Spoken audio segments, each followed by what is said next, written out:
ஆனா எங்களுக்கு எல்லாருமே பெரியார் பெரியார் வந்து செஞ்சிருக்காங்க தாங்க. ஆனா பெரியார் மட்டும் தான் செஞ்சிருக்காங்கன்னு எங்களுக்கு கோட்பாடு கிடையாது.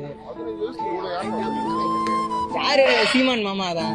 நானும் இப்ப அம்மா அப்பா எல்லாம் 2012 இருந்து இருக்காங்க. ஆனா நான் ஏன் 2021 இருந்து நான் வரேன்னா அப்பல இருந்து எனக்கு புரிதல் இல்லை. இப்ப தாவேக்கானர் அவங்க எப்படி ஒரு புரிதல் இல்லாம இருக்காங்களோ அந்த மாதிரி புரிதல் இல்லை. ஏதோ பேசிட்டு இருக்காங்க அப்படிங்கிற ஒரு இதுலதான் இருந்தேன்.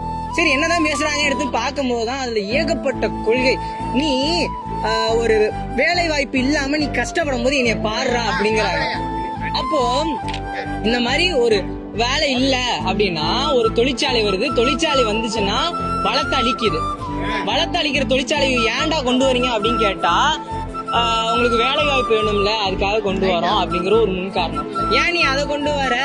நான் வந்து இயற்கை சார்ந்த தொழிலாளர்தான் நான் கொண்டு வரேன், அவனுக்கு வேலை வாய்ப்பை தரேன், கல்வி இப்படி மாற்றுறேன், ஊழல் இல்லாத ஆட்சியை கொண்டு வரேன் அப்படின்னு சொல்லும் போது அவங்களோட அந்த கோட்பாட நம்பி நான் வந்து களத்துல பண்றேன். இப்ப என்னால என்ன முடியும்?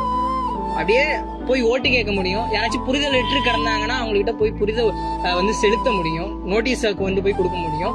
எவ்வளவுக்கு எவ்வளவு இந்த நாம் தமிழர் கட்சியை சென்று நான் வந்து பரப்புரை பண்ண முடியுமோ என்னால முடிஞ்ச, என் வயசுக்கு தகுந்த 15 வயசு தான், என்னால முடிஞ்ச பங்களிப்பை நான் வந்து நாம் தமிழர் கட்சிக்கு கொடுத்துக்கிட்டு தான் இருக்கேன். என்னோட இப்ப நான் வந்து தாவேக்கனார்கிட்ட ஒன்னதான் சொல்லணும். எனக்கு 15 வயசு.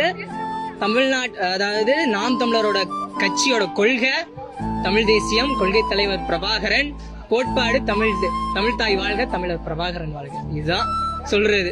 உங்க ஸ்கூல்ல படிக்கிற பசங்க எல்லாம் வந்து நான் தாவேக்கா அப்படின்னு சொல்லிட்டு இருப்பாங்க. நீங்க என்ன சொல்றீங்க? சண்டெல்லாம் வருமா? ஏன் அடியே பண்றாங்கன்னா சொல்லுவாங்க. அவங்க கிட்ட வந்து எப்படி சொல்றது, கடந்து வந்துடணும். அவங்ககிட்ட சொல்ல போனா கடந்து வர்றதான். அந்த சண்டை வந்திருக்கா? கண்டிப்பா வந்திருக்கு. என்ன பண்ணீங்க அந்த சண்டையில? அந்த சண்டையில என்னன்னா சீமான் என்ன பெரிய ஆளா அந்த மாதிரி எல்லாம் வந்திருக்கும். அந்த அளவுக்கு சீமான் என்ன பெரிய ஆளா அவங்ககிட்ட மௌனமா வந்ததுதான். அலெக்சாண்டர் சீமான் மாமா சொன்னது அலெக்சாண்டர் சொல்லியிருக்காரு, இந்த மாதிரி ஒருத்தன் அவங்ககிட்ட வந்து சொல்றான்னா அவங்ககிட்ட நீ என்னத்தை காட்டணும், புன்னகையை காட்டுறான்னு சொல்லிட்டு போயிட்டாரு. சிரிச்சுட்டு போக வேண்டியதான். அவங்களுக்கு இருக்கிற அறிவு அவ்வளவுதான். நமக்கு அறிவு இருக்கு, நம்மளுக்கு ஒரு லட்சியம் இருக்கு, நம்மளுக்கு ஒரு கோட்பாடு இருக்கு, அதை நோக்கி போயிட்டே தான் இருக்கணும். ரொம்ப பிடிக்கும். என்ன பிடிக்கும்னா இந்த புத்தகத்துல இவர் இப்படி சொல்லியிருக்காரா, இந்த பெரியார் ஈவேரா சொல்ல நம்ம ஆயிரக்கணக்கான பெரியார் இப்படி எல்லாம் சொல்லியிருக்காரா, இப்படி எல்லாம் சொல்லியிருக்காரு அப்படின்னு சொல்லி சொல்லி சொல்லி சொல்லி ஊட்டி ஊட்டி வளர்த்திருக்காருல, அது எனக்கு ரொம்ப பிடிச்ச விஷயம்.